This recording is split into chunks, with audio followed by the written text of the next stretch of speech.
ನಿಮ್ ಮಕ್ಕಳಿಗೆ ರಾಜಕಾರಣಿ ಮಾಡಬೇಕು, ಟಿಕೆಟ್ ತರಬೇಕು, ಲೋಕಸಭಾ MP ಮಾಡಬೇಕು, ರಾಜ್ಯಸಭಾ MP ಮಾಡಬೇಕು.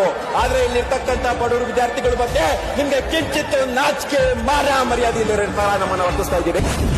ಫಾರಿನ್ ಅಮೆರಿಕ ದುಬೈದಲ್ಲಿ ಕಳಿಸ್ತೀರಿ, ಬಡವ್ರ ಮಕ್ಳಿಗೆ ಗೊತ್ತಿಲ್ಲ ನಿಮ್ಗ ಏನ್ರಿ? ದಿನಕ್ಕೂ ಸುಳ್ಳು ಭರವಸೆ ಕೊಡ್ತೀರಿ, ಸುಳ್ಳು ಹೇಗೆ ಕೇಳ್ತೀರಿ? ಮಾನ್ಯ ಮುಖ್ಯಮಂತ್ರಿಗಳೇ, ನಿಮ್ಗೆ ಸವಾಲನ್ನ ಹಾಕ್ತಾ ಇದ್ದೀನಿ.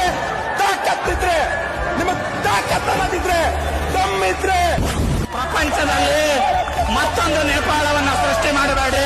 ಯಾಕಂದ್ರೆ ವಿದ್ಯಾರ್ಥಿಗಳ ಶಕ್ತಿ ಇವತ್ತು ಎಲ್ಲ ರಂಗಗಳಲ್ಲಿ ಕೂಡ ಮೀರಿಸುವಷ್ಟು ಶಕ್ತಿ ಇದೆ ಅಂತ ಹೇಳ್ತೀವಿ. ಬಿಟ್ಟಿ ಭಾಗ್ಯ ಏನು ಬೇಡ, ವಿದ್ಯಾರ್ಥಿ ಜೀವನಕ್ಕ ದಾರಿ ದೀಪ ಆಗೋದ್ ಕೊಡ್ರಿ. ಬಿಟ್ಟಿ ಭಾಗ್ಯ ತಗೊಂಡ್ ಏನ್ ಮಾಡ್ಲೈತ್ರಿ? ನೀವ ಬರ್ರಿ ನಮ್ಮನೆ, ನಾನೇ ನಿಮ್ 4 ಸಾವಿರ ಕೊಡ್ತೀನಿ.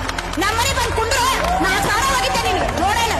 ಇವತ್ತು ನಮ್ಮ ತಂದೆ ತಾಯಿಗಳು ಸಾಲ ಸಮದ ಮಾಡಿ ಏನಾದ್ರು ಓದಬಹುದು, ಆದ್ರೆ ನಮ್ಮ ವಯಸ್ಸು ಮುಗಿದೋಗ್ತಾ ಇದೆ. ನಿಮ್ಗೆ ಏನ್ ಅನ್ಸಲ್ವಾ? ನಾವು ಹೆಣ್ಣು ಮಕ್ಕಳು ಬೀದಿಗೆ ಬಂದಿ